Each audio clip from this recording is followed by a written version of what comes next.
नमस्कार दोस्तों, मैं एडवोकेट चैतन्य चंसोरिया मध्य प्रदेश उच्च न्यायालय जबलपुर से सभी को नमस्कार करता हूं। अभी मुझे कुछ डिजिटल न्यूज़ एजेंसियों द्वारा पता चला और मैंने कुछ व्हाट्सएप ग्रुप वगैरह में देखा कि कटंगा स्थित राजीव गांधी नगर में 120 घरों को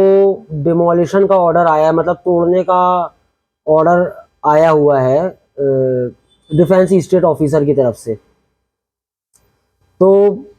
मैंने वो नोटिस की जो भी कॉपी थी वो धुंधली धुंधली सी थी न्यूज़पेपर में, वो मैंने उसका थोड़ा सा अध्ययन करा और मैं ये वहाँ के 120 घर के जो लोग हैं, जितने भी लोग रहते होंगे, उनके साथ जो भी ये अच्छा हो रहा है या बुरा हो रहा है, खैर 120 लोगों को घर को बेघर करना अपने आप में एक नेचुरल जस्टिस के खिलाफ है। तो उन लोगों की एक छोटी सी मदद करने के लिए कि अपन लीगली उन लोग की क्या मदद कर सकते हैं, कोई भी व्यक्ति अगर ये वीडियो देख रहा हो तो उन तक जरूर शेयर करना, शायद उनकी कुछ मदद हो जाए उन लोगों की, उन 120 घर के परिवार के लोगों की। तो उसमें लीगल प्रावधान क्या है, आप क्या कर सकते हो। तो जहां तक मैंने देखा है उसमें सब सेक्शन 1 मतलब उप धारा 1 और धारा 5 public premises eviction of illegal occupants unauthorised occupants act 1971 का नोटिस मिला है। मतलब धारा 5B का की उपधारा 1 के द्वारा उनको नोटिस मिला है। अब इस जो नोटिस मिला है, जो मैंने पढ़ा है, उसको नोटिस कह लो या आदेश कह लो, क्योंकि धारा 5B में धारा 5B1 में की उपधारा 1 में वह सिर्फ ये आदेश कर सकते हैं कि जो भी इलीगल कंस्ट्रक्शन है, जो भी मतलब गैरकानूनी रूप से कंस्ट्रक्शन किया है, उसको पर्सन जिसने करा है वो स्वतः तोड़ दे, या अगर उसको डीईओ ऑफिस द्वारा तोड़ा जा रहा है तो उसका जो भी खर्च आ रहा है, डैमेजेस आ रहा है, वो उस पार्टी से वसूल ले जिसने कि ये अनऑथराइज्ड कंस्ट्रक्शन किया है। अब चूंकि यहाँ पे जो वहां के लोगों को मिला है वो आदेशात्मक नोटिस है, जिसमें कि लिखा हुआ है कि पूर्व में सन शायद 2021 में शो कॉज नोटिस दिया गया था धारा 5B1 में, उपधारा 1 में। तो उस शो कॉज नोटिस को डीईओ जबलपुर द्वारा कंसिडर करते हुए उस समय नहीं तोड़ा गया, लेकिन अब फिर से उसको तोड़ने का आदेश इस नोटिस के जरिए आप तक पहुंचा दिया गया है। और उसमें कोई अवधि भी लिखी हुई है कि इस अवधि के भीतर आप अपना रिप्लाई दीजिए या कुछ भी आपके पास जो भी उससे संबंधित दस्तावेज हैं। तो जनरली मैं आपको इसका एक सीधा छोटा सा सिद्धांत बता दूं, इसमें होता क्या है। यदि ये जो ऑर्डर है तोड़ने का है ना, डिमोलिशन का, इसके पहले बहुत पहले सेक्शन 4 में एक नोटिस जारी होता है for removing of unauthorised occupants, मतलब वो वहां जो गलत तरीके से रह रहे हैं उस भूमि पर, उस घर पर, उनको वहां से अलग किया जाए। ये नोटिस होता है धारा 4 में आपको मिलता है। उसके बाद होता है धारा 5 में कि अगर वहां पे कोई कंस्ट्रक्शन है अनऑथराइज्ड ऑक्यूपेंट का के द्वारा, तो उस कंस्ट्रक्शन के रिमूवल के पहले नोटिस किया जाता है सेक्शन 5A में। अब चूंकि यहाँ पे कहानी उल्टी हो गई है,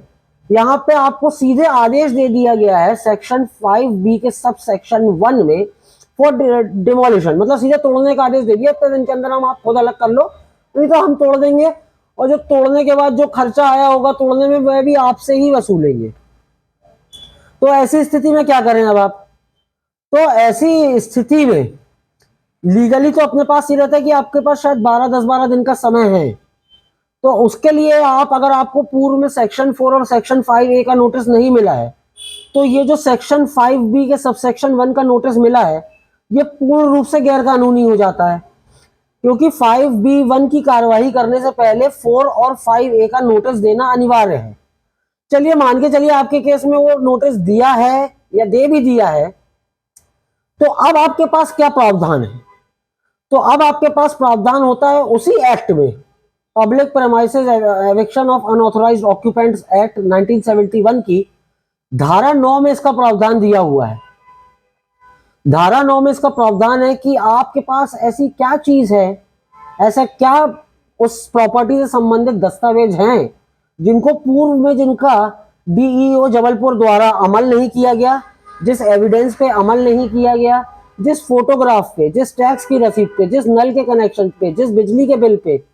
या उनके द्वारा जो भी इल्जाम लगाए गए हैं उसको आपने अपने एविडेंस के थ्रू जो काटा है, उस एविडेंस पर ना ध्यान करते हुए या ये आदेश तोड़ने का कर दिया गया है। अब ये सेक्शन 9 जो है ये आपको अलाउ करता है कि अपीलेट अथॉरिटी के पास जाए। अपीलेट अथॉरिटी होती है in case of this section, मतलब इस सेक्शन में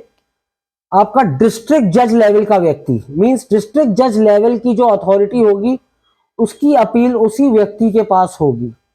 वो अपील कैसे की जाएगी, क्या करा जाएगा, उसमें क्या फॉर्मेट है, उसका